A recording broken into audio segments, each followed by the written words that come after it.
कहते हैं क्रोध, काम, अहंकार, घृणा ये सारे विकार हमारे अस्तित्व के दुश्मन होते हैं। पर क्या ये हमारी मौत का कारण बन सकते हैं, जैसे कि रावण के केस में हुआ था?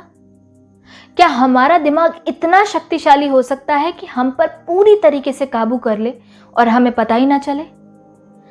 माँ बाप अपनी औलाद की जान बचाने के लिए किस हद तक जा सकते हैं? आप जवाब का इंतजार कर रहे हैं। जवाब मेरे पास नहीं है। जवाब मिलेगा एबंडेंशिया प्रोडक्शंस और Amazon प्राइम वीडियोस की नई पेशकश ब्रीथ इनटू द शैडोज में।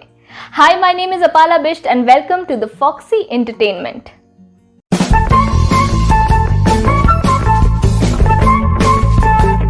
आज हम रिव्यू करेंगे one of the most awaited web series of this year, breathe into the shadows.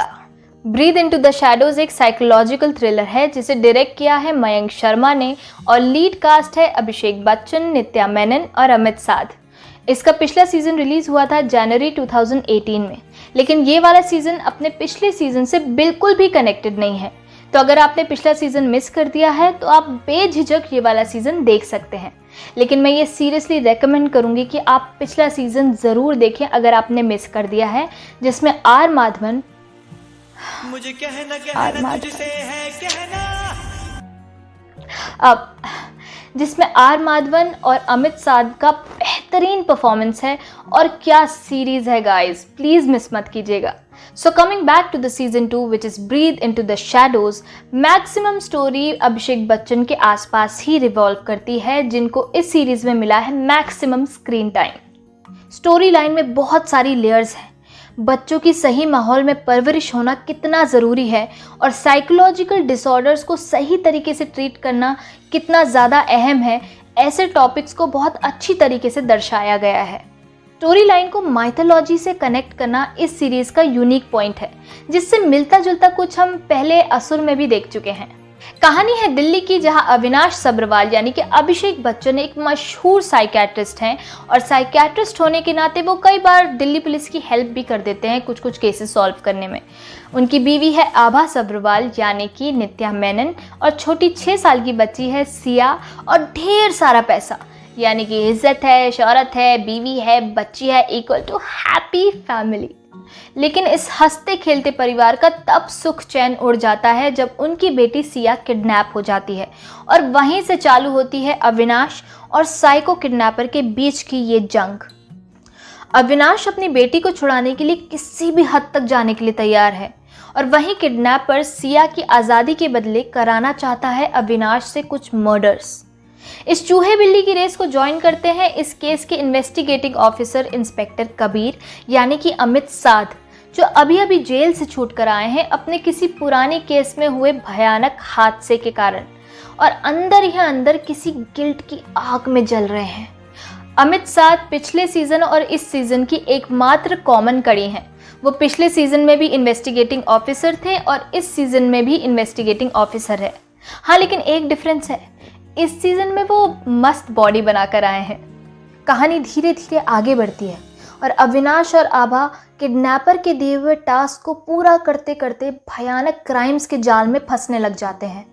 वहीं इंस्पेक्टर कबीर, जो पुराने हादसों की वजह से काफ़ी गंभीर और शांत हो गए हैं, उनकी ज़िंदगी में फ्रेश एयर की तरह आती हैं उनकी पुरानी गिल्ट की कहानी से निकली हुई एक किरदार मेघना यानी कि प्लबिता बोर ठाकुर, और उनकी स्ट्रेसफुल ज़िंदगी अब धीरे धीरे मुस्कुराने लगती है। क्या तेज़ दिमाग वाले इंस्पेक्टर कबीर और अविनाश किडनैपर तक पहुंच पाएंगे? आखिर ये किडनैपर चाहता क्या है? ये क्रोध, वासना, अहंकार का खेल कहाँ जाके रुकेगा? यू गेस्ड इट राइट, बहुत तेज चल रहे हो। ये तो आपको सीरीज देखने के बाद ही पता चलेगा। अभिषेक बच्चन ने इस सीरीज से OTT पे अपना डेब्यू किया है। अगर एक्टिंग की बात करें तो अभिषेक बच्चन ने अच्छा काम किया है और वो कैमरे के सामने काफ़ी कॉन्फिडेंट लग रहे हैं। उनके कैरेक्टर में बहुत सारे शेड्स और लेयर्स हैं, जिसके बारे में मैं आपको अभी कुछ भी नहीं बता सकती, वरना आप कहेंगे क्या पाला, सारा स्पॉइलर दे दिया। जैसे कि मैंने आपको पहले बताया कि अमित साध बॉडी बना के आए हैं और काफ़ी हैंडसम लग रहे हैं and oh god what a performance. He deserves all the praises and appreciation for his performance in this series. He has done an amazing job guys. Nithya Menen Abhishek Bachchan की वाइफ बनी हैं और बहुत ही खूबसूरत लग रही हैं। वो एक इनोसेंट मदर के रोल में हैं, लेकिन अपनी बच्ची से दूर हो जाने पर पेन, फ्रस्ट्रेशन और बहुत सारे दूसरे शेड्स उन्होंने बहुत अच्छी तरीके से प्ले किए हैं। सीरीज में थोड़ा बहुत ह्यूमर का तड़का लगाते हुए दिख रहे हैं ऋषिकेश जोशी और श्रीकांत वर्मा। ये दोनों बहुत ही नेचुरल और उम्दा एक्टर्स हैं। एक होता है बॉम्बे से और एक होता है दिल्ली से, और दोनों के बीच में वो दिल्ली बॉम्बे की लैंग्वेज के न्यूएंसेस के ऊपर छोटी मोटी नोक-झोंक पूरी सीरीज में होती रहती है, जो काफी इंटरटेनिंग है।